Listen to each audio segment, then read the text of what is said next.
The Miami Dolphins needed overtime to squeak out a 32-26 win against the lowly New York Jets. Should we be happy that the Miami Dolphins have managed to keep their playoff dreams alive, even if it was tough to watch at points? Or should we be very concerned, especially heading into the next two games against the Houston Texans and the San Francisco 49ers? We'll talk about it all on today's episode. So do me the favor, smash the like button, subscribe if you're new. The Dolphins are one game away from 500, but the issues continue to linger.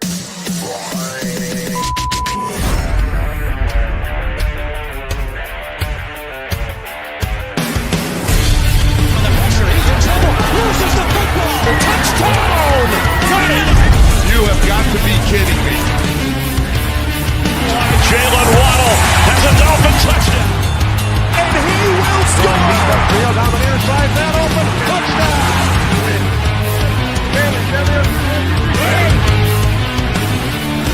The run from Tua Tagovailoa. Touchdown!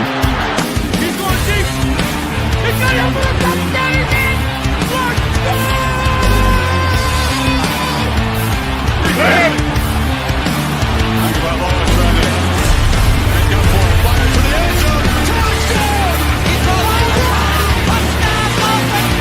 Beautiful day to be a Dolphin fan.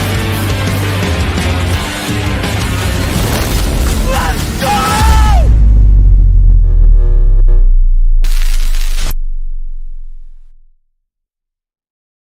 What is good, Finn Nation? What's good? It's your boy Reason. We're back here for another one. Appreciate all of you coming through on this afternoon as the afternoon game gets going. And Arizona is already down 17-7 to Seattle. That's what's on my TV right now. Appreciate all of you coming through. Already a good number of you. Hey, man. Listen, some clutch plays in key moments at the end of the game there. Starting off from Malik Washington and his key return that took us almost to midfield. And then Tua Tagovailoa, him and Tyreek made some things work. And Jason Sanders did the rest. And then, guess what? Tua Tagovailoa and Jonnu Smith decided not today, Junior. You know? So, love it.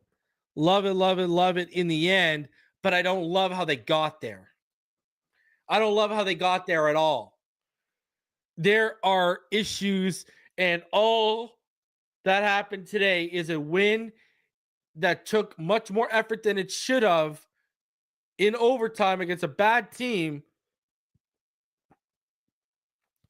All it's done is mask the issues. All it's done is prevent the inevitable. There are issues at play with this team. Offensive line. We cannot get a push on third and short, on fourth and short, specifically 3rd and 1 and 4th and 1 to save our lives. We went over the statistics. Statistically, the Dolphins are the worst 3rd and 1 and 4th and 1 team from a conversion standpoint since 2022. And it's not a mobile quarterback situation because the number one team at converting on 3rd and 1 and 4th and 1 are the Rams with Matthew Stafford. Okay. And he's only ran like 5 quarterback sneaks, maybe 3. So what are we talking about? Okay. That's an issue. The offensive line, you cannot sit here and tell me Isaiah Wynn isn't a difference maker. Now, I get it. I've heard privately, and I had this for the Patrons. I've heard privately he's not quite there yet. He didn't look there during warmups during the Patriots game. I've heard he's not quite there yet, and that's why they're not full-fledged. But look at one drive. We had one drive in critical moment, okay? And I know you guys remember exactly what I'm talking about, all right? We had a critical drive, all right? Critical drive. We are down at the time. We are down 20. What are we down? We're down 23 15? Where we at? Or were we at 2015?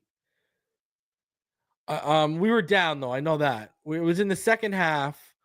It was where we took the 2 penalties. That was just unbelievable. Where we took the holding penalty on Robert Jones. Was that in the first half, I believe, actually? Was that? I know we were down when it happened. It wasn't, because we ended up, it was on one of those drives where we punted, right? Like, I mean, we had the offsetting penalty. We had penalties that negated big plays. Like, we had penalties everywhere. It was ridiculous. It was this drive, right? We were down. It was tied 23-23, right? You get a roughing the passer that moves the ball. You get the ball to the Miami 48. 2nd and 7, offensive holding, Robert Jones. Now all of a sudden you're at 2nd and 17. And to start the drive off, you had a false start on everyone but the center. For some reason, they're crediting it to Aaron Brewer, but it said everyone but the center. Remember? Started that drive off with after the 9-yard gain of Tyreek. We had the false start on everyone but the center. And then on 2nd and 7 from the New York 49, Robert Jones takes a holding call, kills the drive. Then they get a field goal to go ahead. 26-23. You had penalties negate big plays, right? You had Ingold took that bad penalty on the 26-yard Achane run, right? And that's now, remember, just a couple weeks ago, Tyreek Hill took a penalty on a big Mostert run in the second half when we needed it. Our leaders are taking penalties. Ingold and Tyreek over the last couple weeks on big drives. OBJ's failed to separate, let alone make plays in contested catch situations or at the catch point. And we're giving him basically a screen at the line of scrimmage to get a couple of yards on 3rd down. What is that?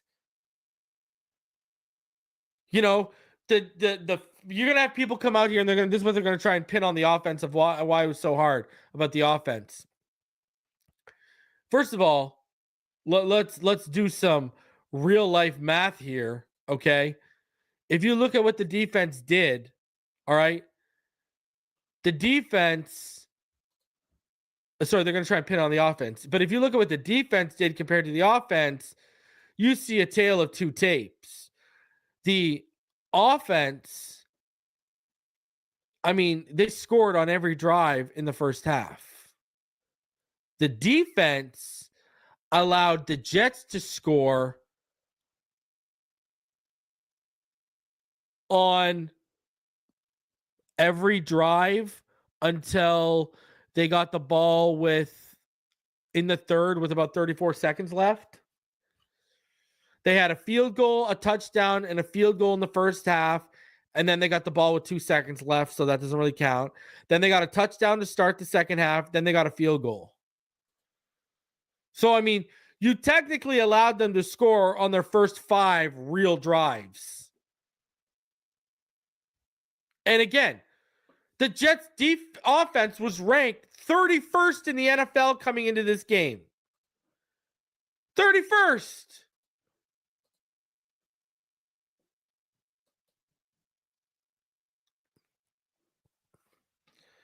Aaron Rodgers hasn't had a game over 200 yards since Halloween against the Texans. He hadn't had a 300-plus yard game since 2021, and you gave up both to him today.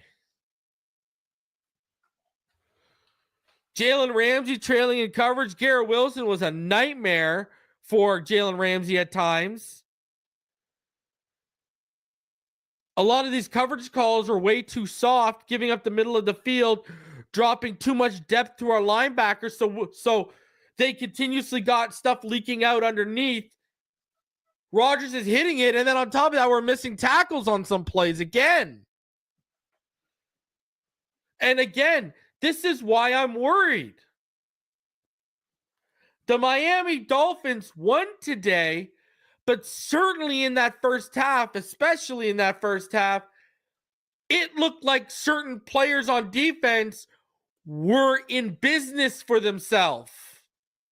It seems like certain players on that defense had checked out in that first half.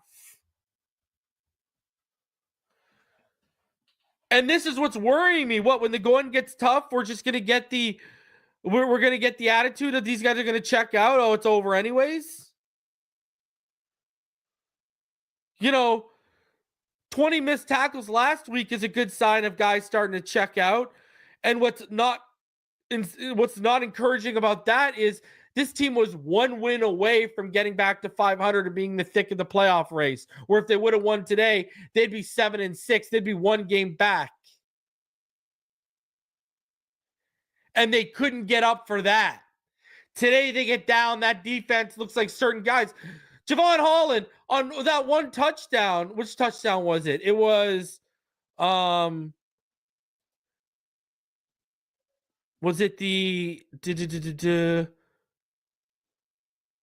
was it the Garrett Wilson touchdown?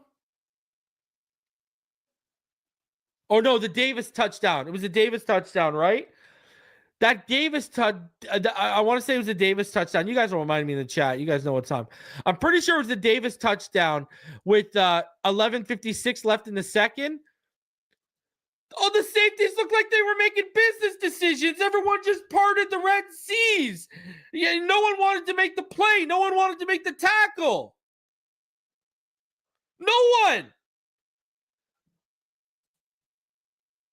And yeah, it is that Davis. I'm almost positive it's that Davis. It's the Davis one. And you gave up the lead. Yeah, it is. It's where they got up 10-9. It's a touchdown where they got up 10-9. Go watch the replay. Especially, I'll look at it when it comes out. From the goal, from the goal post. Guys are making business decisions. I agree with Ron Stud 73-2. Other than Jordan Brooks, and even he's whiffing on tackles here and there, but the guy's still giving 110% on every play, Jordan Brooks. So you won't hear me bash Jordan Brooks for a lack of effort. He's one of the guys who definitely hasn't checked out, defensively. Guys who look like they haven't checked out defensively that stand out to me: Chop, Sealer, Campbell, Brooks. Ramsey getting cooked, but he's still out there. He's running. He's running. Fuller don't look like he's checked out. But those safeties, Poyer looks like, Holland looks like, hey, I gotta get my money this offseason. I can't get hurt trying to make a play for a 5-7 team. That's what Jevon Holland looks like right now. Thank you very much. The rest of the guys like Quentin Bell, Benito Jones, Ogba's hit a wall. So I'm just saying.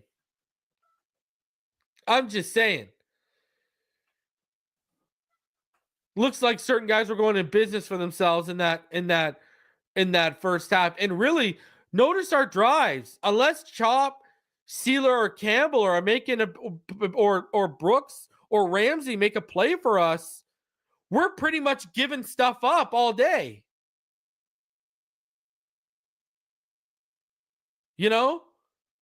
Anthony Walker getting cooked in coverage all day.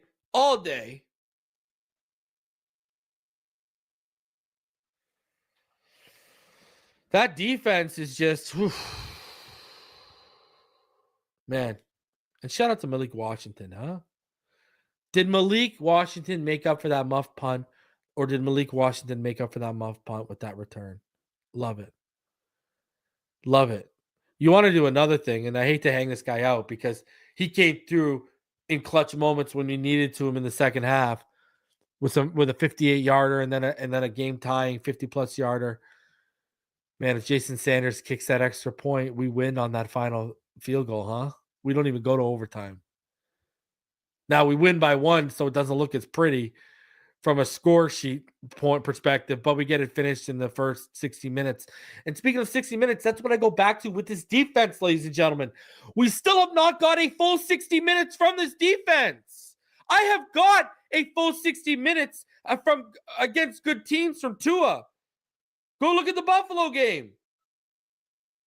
In Buffalo, I've gotten a full 60 minutes from Tua against a good team. Second highest passing EPA per play ever against the Sean McDermott offense against a Sean McDermott coach team since 2017. I got a 60 minutes against a good team I can hold up to the microscope this year from Tua. I'm still waiting for it from the defense. Hell, I'll do you one better. And you're going to say, reason, how is that possible? But it is. Still waiting for a full 60 minutes from our boy McDaniel, too. Why do you think we only had 15 points in the first half? Brother, you were even doing it in the second half at critical moments. Third and, goal to go from the 2-yard line. 3rd and 1, whatever. And you're running the ball with Achane. You're not getting the push from the interior right now. This isn't, people are going to sit here and they're going to point to Achane being 200 pounds and they're going to say, oh, it's the interior. No, this is not an Achane issue. This is an Eichenberg and Robert Jones issue mixed in with a little Kendall Lamb because we're missing Austin Jackson right now. Brother, you got to know your personnel. You got to know your limits. Your limits keep screaming to you that you can't run it on 3rd and 1. And if you do, you're going to have to do some trick shit. You're going to need an end around, a trick, nice flip end around that Tua can do. You're going to need a fake the handoff, flip to Achane or a running back and hope they get the blocking, something like that. But it's not working. So when Isaiah Wynn is fully good to go, sign me up for him.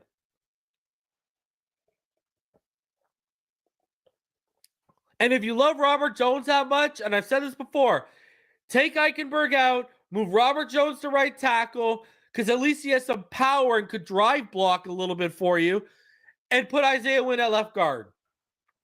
Either way, I need Isaiah Wynn at left guard. I don't care who needs to come out. But this is now back-to-back weeks, ladies and gentlemen. Last week against the Packers, we all remember 14 carries for 39 yards. This week, 19 carries for 44. They averaged 2.8 yards per carry last week. They averaged 2.3 this week. Can't run the ball. And why were you in a game? And let's go back to the Bill. I'll use the Bills even further, right? Like, let's use the Bills as an even further example, not last game, because of how good Tua was, right? I'll show props all the way around because I'm like that. Against the Bills, why could you stick with the Bills in Buffalo? I'm going to tell you why. I'm going to tell you why right now. Because you ran for 149 yards on 31 carries. And you added a touchdown. If we were to face the Bills next week with the way that we're running the ball, you're going to be back to losing by 10 or more because you can't run the ball right now. Against good teams, listen, I keep telling y'all, in cold weather, it's just like the playoffs. You got to play good defense. You got to have good gap integrity against the run. And you also got to be able to run the football. And then if you're mobile, teams are also going to force you to beat you. So you got to win from the pocket too, because teams are going to force you to try and beat them from the pocket. So right now, if you took away that 149 and one rushing 100, if you took 100 rushing yards off that 149 who put up against Buffalo, and you took off the rushing touchdown, that game isn't as close. You're going to need to be able to run the football against Houston and San Fran. You're going to have to run the football. Amber says, no, we wouldn't have won with the extra point. We wouldn't have gone for 2 after the TD to tie. That's true. I didn't think about that. Good point, Amber. We went from one of the 10 best rushing attacks to last since Jackson got hurt. Man, I tell y'all. It reminds me last year of when Connor and Wynn went down, right? What did I point out? If you look at what happened with Connor and Wynn, there, if you go look at it, all of a sudden the rushing stats dropped. I used to point it out all last season. When you would look at it, all of a sudden, Raheem Mostert didn't have a 100-yard game after those two went out. Certain things changed. So, tough. Austin Jackson really, you know why? Austin Jackson is a key piece because of, I told all y'all this when we got McDaniel. Remember when we had Flores and we have Lemuel Jean-Pierre and that line, I said Jackson is not suited for a gap scheme. Same, but for different reasons than why Eichenberg wasn't, right? Like Eichenberg, short dinosaur arms, short arms, no anchor, just you see it now. Poor technique issues, would get caught lunging all the time. Like he just wasn't good. I didn't think he could fit either. But when we went to Mike McDaniel, we were going to the outside zone. What did I tell all of you? And I was one of Austin Jackson's harshest critics. I said he is going to make Austin Jackson work because he has poor man traits of Trent Williams, right? His footwork isn't great or clean or always clean, but his foot speed is really good. He's shifty and athletic in open space for a big man. You see his ability on screens to get into open space in the block, right? That's one of the big things we're missing on screenplays too. Austin Jackson, he's better than Eichenberg and he's better than Robert Jones. Austin Jackson, Aaron Brewer, you want me to be honest with you? Austin Jackson, Aaron Brewer, and Teron Armstead are the only true starting linemen on this team right now. They're the only real starting linemen. Eichenberg, we're going to bring Eichenberg back on a cheap 1-year deal. It better not be as a starter, better be as depth piece. But I don't even like Eichenberg as a depth piece. I don't think he's good. Robert Jones is like the second or third guy you want to be calling on after the starter goes down. Meaning he shouldn't even be a primary backup.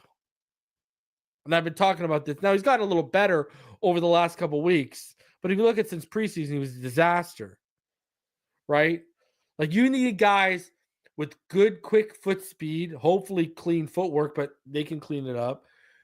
Clean technique, i.e. hand placement and such. They need to be able to move in space. They need to be athletic. They need to be able to move in space. They need to be able to have the desire and always keep their head on the swivel because they need to be those type of guys that are always looking for work in space. They need to be lunch pail guys in open space, always looking for work, always finding work, and always doing a job. Right? But we also need them to be athletic because especially with how fast the guys are, either coming off the screen or whether that's out of the backfield or whether it's a receiver coming into the backfield from the boundary, or if it's on a run play with how quick these guys are coming out of the backfield, right? So you need to be quick in open space. That's like huge. That's why Eichenberg and Robert Jones scratch my head. They offer you neither one of those, let alone, Robert Jones is a strong boy, strong like a bull, but, it doesn't show up regularly in his film. And Liam Eichenberg, you can't put the word strong and Liam Eichenberg in the same sentence right now. So that's just the reality of the situation. So, but yeah, offensive line, it is a serious issue for this team. But again, like I said earlier, I think, and I've said this before, call me crazy, but this is how it's looked since Tua's come back. Tua is turning the corner in key critical moments or against good teams, while McDaniel still isn't, and Weaver isn't yet because he's still green as a head coach. That's what this looks like to me. I'm looking at this situation and, we got no guys that are just lights out. I mean, we can't get a unit to put together 60 minutes of football yet. Tua will put together 60 minutes, but McDaniel won't put together 60 minutes of good personnel usage and play calling. Or the offensive line won't put together a solid 60 minutes. Or the defense won't put together a good 60 minutes. Special teams won't put together a good 60 minutes. It's very frustrating. All this talent and how it can never get brought together. That's why all these people that are like fear mongering you guys that we might lose Weaver. To who? Who's coming in right now and hiring Anthony Weaver as their head coach? Who?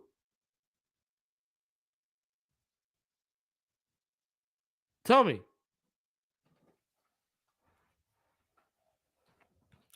No one's coming in and offering a head coaching spot to Anthony Weaver right now. Give me a break. He'll be back. So he'll be back. I'm not worried about it at all. Oh, what a catch by DK Metcalf. Holy jeez. I don't know if it stands though, but wow.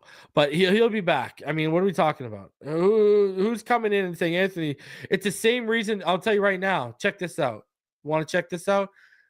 You can compare them the same way. Now, I think Anthony Weaver's a better coach, so I think this is only like a year one comparison. It's the same reason why Frank Smith ain't getting. Who's lining up, knocking on Frank Smith's door for a head coaching job, even with how explosive we looked last year? You know what Frank Smith is turning into?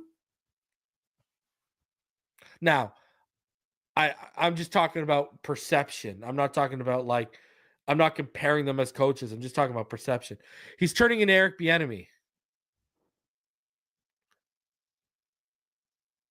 That's what he's turning into, right? The same way everyone gave credit to the offense, to Mahomes and Mahomes and Andy Reid. Same thing's happening to him with Tua and McDaniel. Tua and McDaniel getting all the credit. To be honest with you, if you look at the last couple of years, he's turned them down. He had 2 or 3 offers after 2022, but Darrell Bevell's been offered more jobs since he's been here than Frank Smith has been. And it's the same thing with Weaver because listen, we're good against, we have a solid half or 3 quarters against, average or below average teams. You think these other teams don't see this? It's the same reason why our offense beats up on good teams last year. On bad teams last year, but then doesn't show up on good teams. So Frank Smith doesn't get a job offer. While Detroit can beat good teams, and Ben Johnson's one of the most sought after head coaching hires in the next cycle. Same thing's going to happen to Weaver. They're going to look at, Tua came back. Arizona, Buffalo, Green Bay. You allowed 28 points or over 30. Lost all 3 of those games, and you almost lost to the Jets in overtime. Like, who's going to sit there and say, yeah, make that my next head coach? Please. I mean, I think your best chance is Robert Saleh coming in as a advisor, but right now he's an advisor with the Green Bay Packers. But yeah, I bet you, I can almost guarantee you, all of the Shanahan tree offered Saleh a job after he got fired. I can almost guarantee you. We'll never hear about it, but I can pretty much 99.9999999% guarantee you that that's exactly what happened. Right? Shout out to Tricky Torres. He donates $1.99. Appreciate you, Tricky. You're a tricky individual. You know that? Appreciate you, though, for showing some love, man. Thank you, sir. You are the absolute man. So, I don't know. Let's see. Let's go and look at some post-game availabilities here. Let's get into Tua's post-game availability. He was at the podium. Let's see what he had to say regarding today's win. Clutch key moments from Tua in the end there, right? Tua, Sanders, Tyreek, and Jonnu were really clutch on that final drive to tie the game and then to win the game. So, I mean, you got to give them their props, man. I don't know what else to say. So let's get into it. What Tua said. Every game on you guys' schedule is for the rest of the season. How big was it to be able to get the plays that you needed down the stretch to ultimately win this game? Yeah, it was really big. It was really big. And I think it's a testament to our team. It's a testament to the guys that were in there. We had a big amount of rotation with guys that were in there with receivers. Sometimes that's how the games work. If their offense is doing well, I mean, we got to answer with the same amount of points or points in general. And there were times where, we didn't do that, but, thank the good Lord, we had an opportunity to go back out there and then show it. So that was fun. Someone who had one target the entire game, overtime, all of a sudden, he's Jonnu, he's the baby. main guy. He's the guy that wins it for you. Talking about Jonnu right now. I think he came. I think Jonnu came up to Mike and had to have said something to Mike to get him more included, maybe. And that's what ended up happening. And it's super cool because throughout the game, he never said anything. When he got targeted once, it wasn't a drop. It was like that was on me. And so after that, like not seeing the ball, that can get this. That can be discouraging. But he never blinked, and we gave him opportunities off that first screen. Like that was a tip ball. Just the focus that he had to still catch that was great. And that's Jonnu being Jonnu, man. This is a different Jonnu that you guys see. So this is the new and improved Jonnu. Somebody say you have to take over those drives with when it's 44 seconds left to force overtime, and then also when you have a chance to knock them out with overtime, walk-off touchdown. I would say what helped with that was our special teams, the return by Malik Washington. Yeah. Great job by him. Great job by those guys on special teams. And they gave us an opportunity to go down and, hopefully tie the game up so that we could go into overtime. The mindset was just that. Just get a field goal, get into field goal range for Jason to kick the ball, and there you go.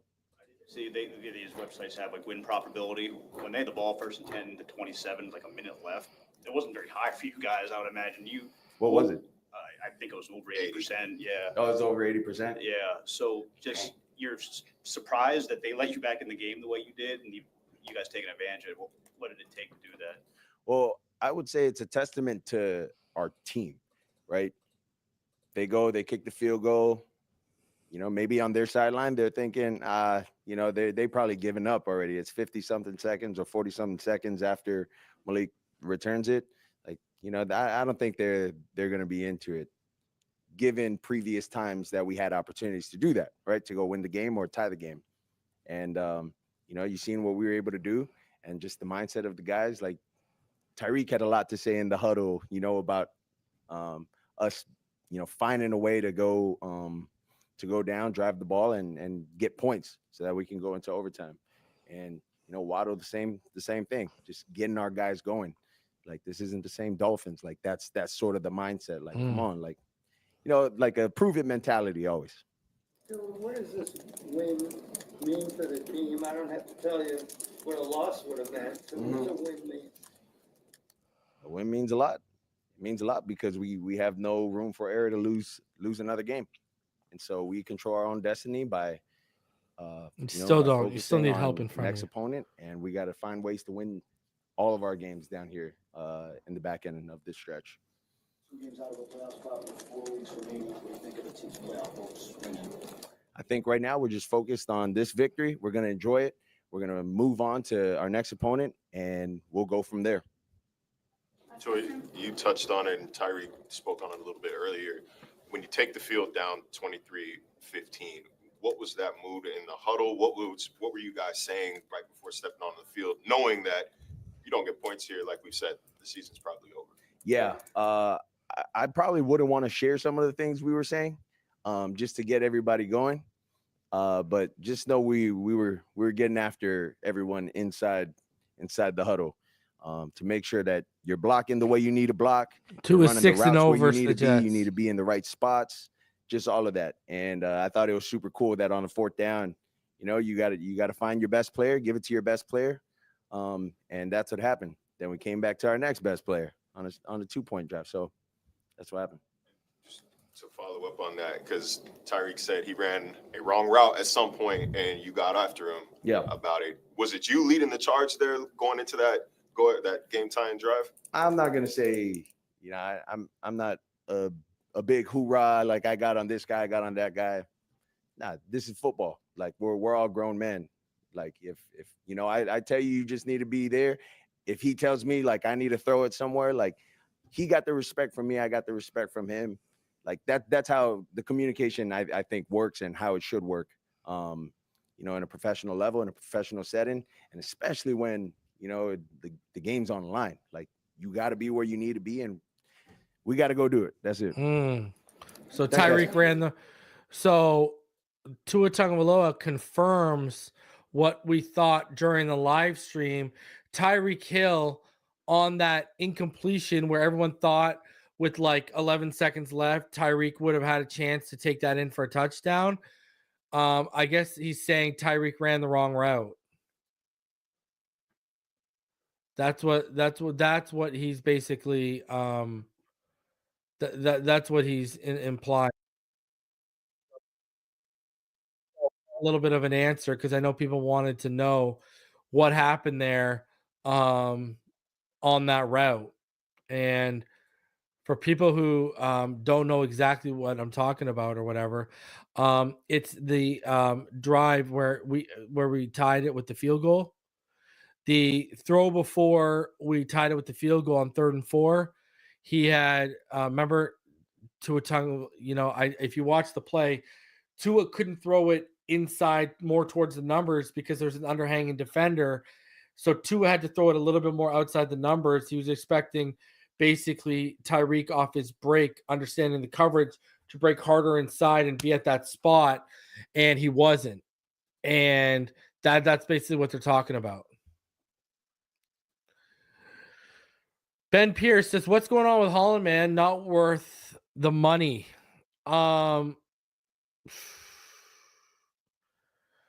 Yeah. I mean, that's what it is. He's not worth the money. I don't know what else I'm going to tell you. He's not worth the money.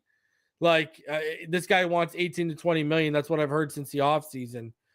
It's one of the reasons why I think he's making some business decisions right now because he's not trying to hurt his bag by potentially getting hurt. He's one of the guys where you'd have to be worried about in a playoff situation or in a big game down the stretch here. I mean, go back to that Davis touchdown where he walked into the end zone. It looks like both the safeties make the business decisions on that. And we've seen Poyer make business decisions earlier in the season against Josh Allen when he let Josh Allen walk in for the touchdown. Remember the 21-yard scamper that was like negated by a penalty and it came back? So we've seen it already. I'm not surprised. Not surprised. Hemp Honey, love that name, says it was the in route when he was supposed to go out in the 3rd or early 4th, I think. I could have swore they were talking about the route there where it right before the field goal. That's what I thought they were talking about. Maybe I'm wrong. Maybe you're right. I don't know. I have to go back and listen, but I'm pretty sure that's what they're talking about. Missed tackles continue to haunt us. Yeah, man. I mean, what's funny is I was like, how many times I was wondering today how, like, what's the missed tackle count? Because it wasn't that great. But again, it happened today. Now, I don't think it was 20. But I know about an hour and a half into the game, into the 3rd quarter, we had 8 missed tackles.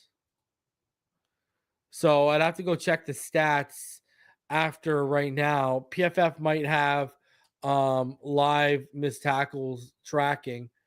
Let me find out for you right now. Yeah, they do actually. So they charged us with 12 missed tackles, did PFF. No, it was 8 missed tackles with a minute left in the third. PFF says we finished with 12.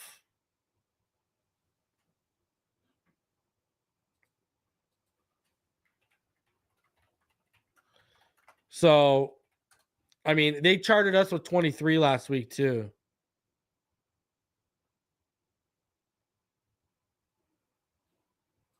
So next gen stats, everyone charted us with 20. They charted us with 23. So PFF's a little off, but they charged us with 12 so far for what went down today. Not pretty. Not pretty. Is Cam Smith a bust? No, you got to give players 3 years, especially like, it's funny. There's a podcast that I watch. Well, I don't really actually, what's funny? I don't actually watch it. I'm not even going to lie to you. I don't watch it. I only watch the shorts. The shorts always pop up. They always do top 10 lists. It's the Makeshift Project. It's got like over 2 minutes. I only ever watch the top 10 list. Anyways, I say all that to say this. They did a top 10 hardest positions to play in sports. And cornerback was like, I want to say cornerback was like number 6 in all of sports. I'll tell you right now, Makeshift Project. I watched it like 2 days ago too. So, yeah, it was, what was it? It was like, I think it was 6, I want to say it was 6. So, quarterback, or no, it was higher. I think they had it like 2 actually. If I remember correctly. I've got to go back and like find it. I don't know when I watched it last, but anyways, I know I watched it a couple days ago, and cornerback, even they, yeah, here you go. Top 8 hardest position in sports. And they had, I want to say it was at, I'll tell you right now. Yeah. Cornerback was number 2. Quarterback was number 6. And that's taken like that's taken from a list. Like they don't make the list. Like they took it from somewhere. So, I mean, like that, it's from Complex. It's from Complex Magazine. So cornerback's number 2. Just saying. So, man, tough way to win. Give us all strokes with what went down today. That was just an ugly game. What was the full list? I'll tell you right now. Hold on. The full list was number 1 was a baseball catcher. Number 2 was a cornerback. Relief pitcher was number 3. 4 was a goalie in soccer. 5 was a goalie in hockey. 6 was quarterback. 7 was left tackle, and 8 was point guard. So 3 football positions: cornerback, quarterback, left tackle were the hard. This is why, like I've said, do not move Patrick Paul around. He's a genuine, true and through and through left tackle.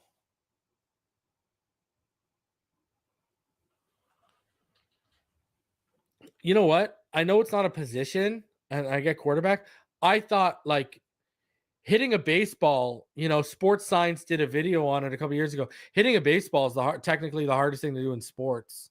Technically, a hitter is the hardest job in sports. So, but that's not a position, right? Like, I guess designated hitter you could put up there, Will we ever see Ethan Bonner?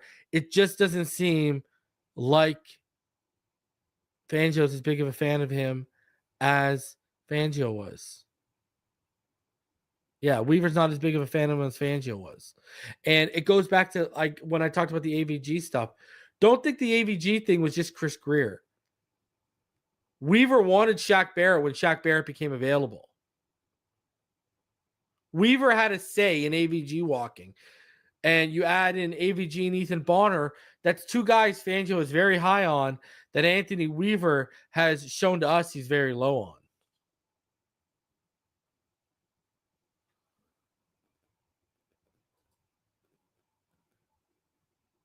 Listen, don't even get me started. I wanted Leo Chanel so bad. I wanted Nick Bolton the year before and Leo Chanel that year, and they're both starting linebackers for multiple Super Bowls for the Kansas City Chiefs. Well, we got Jordan Brooks and then a bunch of what ifs. You know, it is what it is. Yeah, don't get me going on that. Literally the next pick. Literally the very next pick. I don't know how you whiff on that. I just don't know how you freaking whiff on that.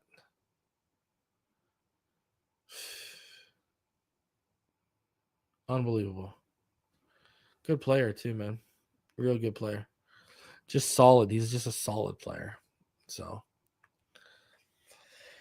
And now Channing Tindall. I mean, you know, you're asking for if Cam Smith is a bust. I think it's easier right now to say that Channing Tindall is a bust. I think that's an easier conversation to have. Yes, Julian Hill does need a bus ticket out of here. Agreed. 110%.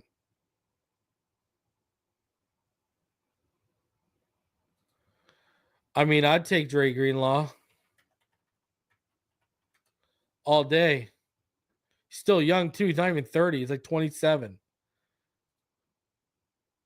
I'd take Dre Greenlaw. Not taking Penei Sewell will haunt me for life. We could have traded back up for Devontae or Amon-Ra St. Brown. Listen, I love Waddle. I'm wearing his jersey. The two guys that I pounded the table for in that draft were Penei Sewell, number 1, and Jalen Waddle, number 2. I wanted to actually draft Penei and then trade back up for Jalen Waddle. You know, listen, I can't argue with you because there was no one pounding the table harder for Penei Sewell in this community than me. And people were telling me Robert Hunt was the answer at right tackle. When I was telling people since the moment Robert Hunt got drafted that he would give us all pro or Pro Bowl level right guard ability. And sure enough, what did he end up becoming? A guard and a right guard. But yes, Penei Sewell would have been huge. We wouldn't have as much issues running the ball, that's for sure. But Tua's blind side would be locked down for the rest of his career. And Teron Armstead and Penei Sewell being your bookend tackles would be disgusting. You would have Austin Jackson as depth, so he probably wouldn't even be hurt right now. He'd be subbing in for what's his face? He'd be subbing in instead of Patrick Paul.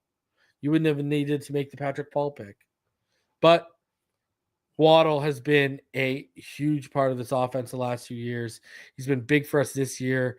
In the last couple of games, we needed him to step up. So, yeah. Tell him, Penn. Penn says Greer would have let Sewell walk by now. She's 110% correct. Oh, my God. It's so true. Oh, my God. He would have waited to extend him and had to pay top dollar. Man.